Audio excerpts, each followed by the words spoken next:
আসসালামু আলাইকুম। দূরের কাছে যে যেখানে বসে এই মুহূর্তে আমার ভিডিওটা দেখছেন তাদের সবাইকে মাহফুজা কিচেন ভিডিওতে ওয়েলকাম। আজ মশলার চাপটি করব, খেতে অসাধারণ হয় মচমচে দু ধরনের ডাল দিয়ে। তো দেখতেই পাচ্ছেন কতটা লোভনীয় হয়েছে চাপটিগুলো, একদম মচমচে এবং গরম গরম, খুবই মজাদার। সাথে এরকম শুটকির ভর্তা আর মুরগির মাংস থাকলে তার কোনো কথাই নেই, অসাধারণ হয় এভাবে চাপটি করলে, আর এরকম শুটকির ভর্তা থাকলে। তো কথা না বাড়িয়ে চলুন আমরা মূল ভিডিওতে চলে যাই।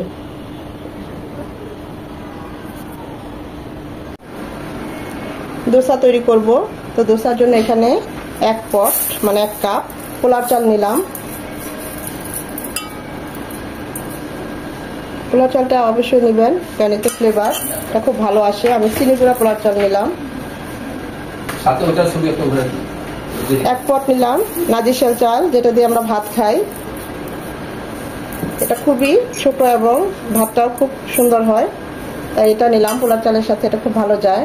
1/2 কাপ বুটের ডাল, 1/2 কাপ মশারির ডাল। এই সব কিছু এখন একসাথে ভালোভাবে ধুয়ে নেব যে পর্যন্ত পানিটা একদম পরিষ্কার না হয়ে আসে।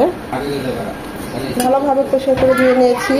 এখন এই সব কিছু ওভারনাইট রেখে দিলে সবচেয়ে ভালো হয়। তারপর একেবারে সময় নাও যদি থাকে, ওভারনাইট না রাখতে চান, 7 থেকে 8 ঘন্টা মিনিমাম এটা ভিজিয়ে রাখবো।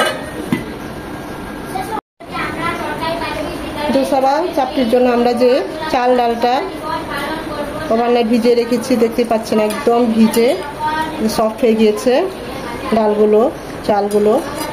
এখন এগুলো অল্প অল্প করে ব্লেন্ড করে নেব।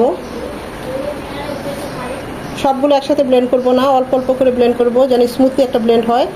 চাল ডালের সাথে যে পানিটা ছিল সেখান থেকে কিছুটা পানি দিচ্ছি।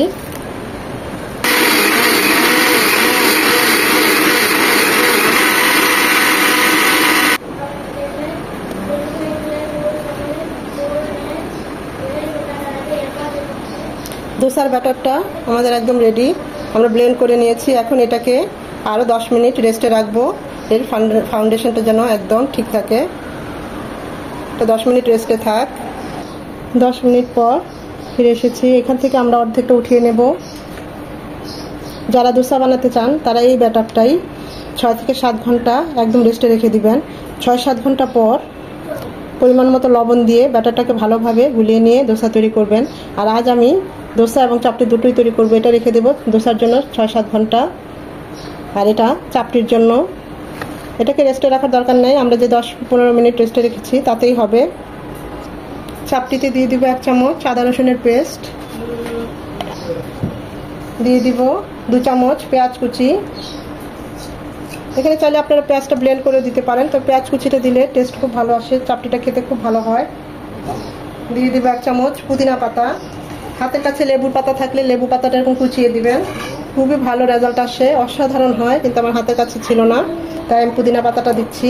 আর দিয়ে দিচ্ছি ধনে পাতা কুচি 2 চামচ,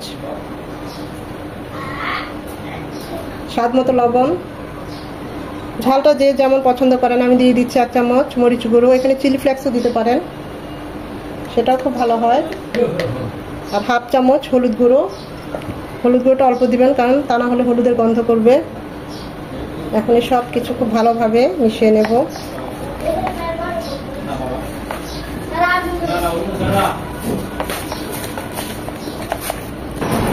চাইলে আপনারা এখানে কাঁচামরিচ কুচিও দিতে পারেন, মরিচ গুঁড়োটা না দিলে। আমি এটাই দিলাম।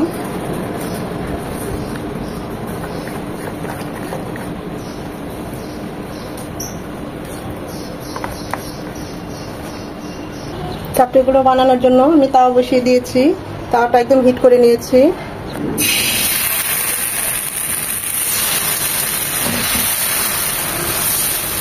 ঠিক একই সেম প্রসেসে দোসাটাও করবেন। আমার দোসা রেসিপি আমার ভিডিও দেওয়া আছে আমার চ্যানেলে, চাইলে দেখে নিতে পারেন। চাপটিটা একদম পাতলাও হবে না, আবার একদম মোটাও হবে না, ঠিক এরকম। এটা খেতে খুবই সুস্বাদু। 2 ধরনের ডাল আছে, আমরা পুদিনা পাতা ধনে পাতা দিয়েছি। এটা ঢেকে দেব মিনিট 3 জন্য। চুলার হিট এখন বাড়িয়ে দেব। যখন এরকম হয়ে আসবে ঠিক এই পর্যায়ে চারপাশে একটু তেল ছড়িয়ে দিবেন, ভালো লাগবে খেতে চাপটিটা। আগে দিবেন না, অবশ্যই শেষে, এরকম শেষে দিবেন।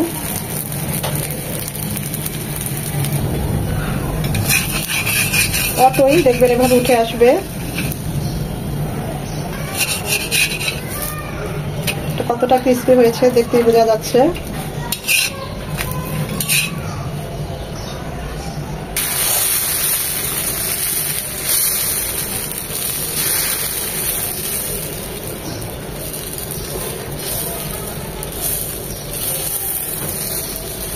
চেষ্টা করবেন এভাবে চামচের এরকম দিয়ে বা গোল চামচ থাকলে যে যেভাবে দেন একটু শরীর পাতলা করে দিতে, ওটা বেশি মচমচে হয়, খেতেও খুবই ভালো হয়।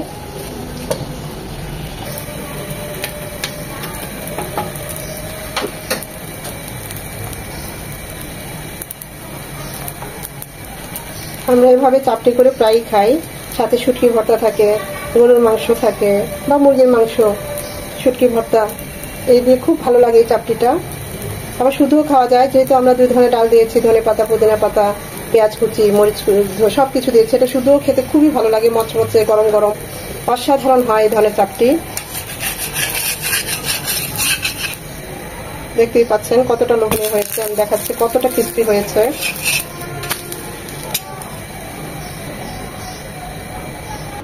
তৈরি হয়ে গেল মজাদার ক্রিস্পি মশলাদার চাপটি। আমরা তো এটাকে চাপটি বলি, এখন কে কি বলে জানি না। দেখতে পাচ্ছেন সবগুলো কতটা মচমচে হয়েছে, খুবই মজা হয়েছে, অনেক গরম, ধরা যাচ্ছে না। সাথে এরকম শুটকি ভর্তা আর মুরগির মাংস থাকলে তার কোনো কথাই নেই।